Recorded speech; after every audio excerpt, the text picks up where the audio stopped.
Hey guys, it's Roger with Roger's Reviews and Tree Life Tree Service. Got a package today. I noticed when I bought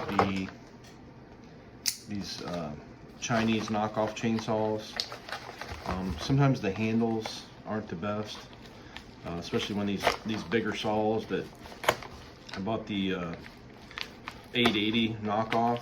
It's a good saw, but the handle, the pull start handle, there's so much decompression or compression when you start it that it pulls the handle off. So if you guys get one of these, you might want to immediately, as soon as you get it, put the big handle on. It does come with a bigger handle, but you have to put it on yourself, because we've only had the saw probably about a month, maybe a couple weeks. We've used it probably 10 times, and the handle already pulled out. So, especially when you don't pull the decompression switch every time you try to start it, it will yank the handle out of your hands, and then eventually the handle come off.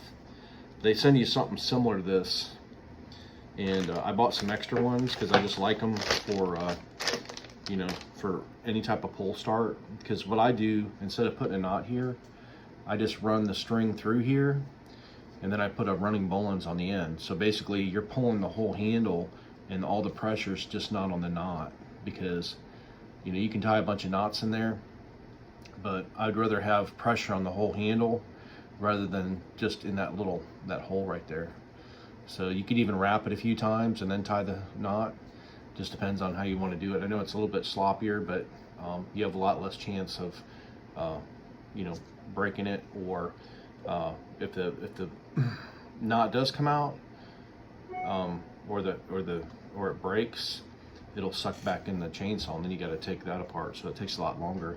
And then when you have a couple wraps in it, you can see where the string's starting to fray, and then you can just cut it back as needed. But these are pretty inexpensive. This is the garden pool starter handle 2-pack for $9.60. So basically these are like $5 a piece, less than $5 a piece, and they're a pretty sturdy handle.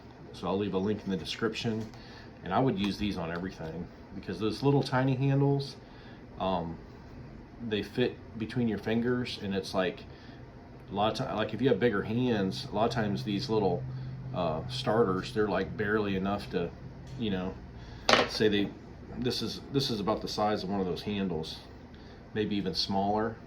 So like when it's in your hand, it doesn't really, actually they're probably smaller than that. They're about that big. So when you put it in your hand, basically you're just pulling in this part here. So if you have this handle, you know, you have a lot more meat to grab, especially if you have bigger hands. Like I have pretty good sized palms, and a lot of times when I'm pulling these handles, I only have a small little portion. I feel like I'm pulling a baby handle. So if you have one of these, you can basically put more pressure, and you know, basically it doesn't hurt your hands either. So like when you're pulling, instead of just pulling on these 2 fingers right here, you're pulling on your whole hand. So anyway, if you guys want to upgrade your handles for $5, I think it'd be, you know, pretty good investment.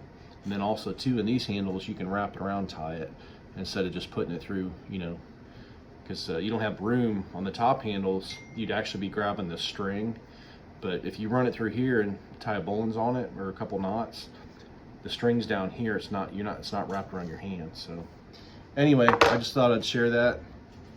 I've got a couple more boxes here, and they're full of bars and chains, but I'm gonna wait till the chainsaw comes in before I open the box. And then I also have an attachment plate, but I'm gonna wait to open that later. So anyway, if you like this video, crush the like button and subscribe.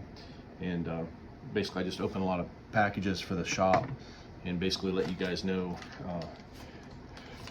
what I buy for the shop, and what upgrades I do to the saws, what saws I'm getting. I have a few more saws coming in that I'm gonna try out, that are knockoff saws. And I've been using Steels and Huskies for 20 years, but they've gotten so expensive, and we don't work as much as we used to. So the bigger saws we use very rarely, except for doing firewood. So And I've had a lot of saws stolen over the years, and it's just not worth it to go spend $2,000 or $3,000 just to have someone walk off with your saw. So at least this way, you know, the saws are only $300, $400, $500, and you know, if you use them like maybe once a month.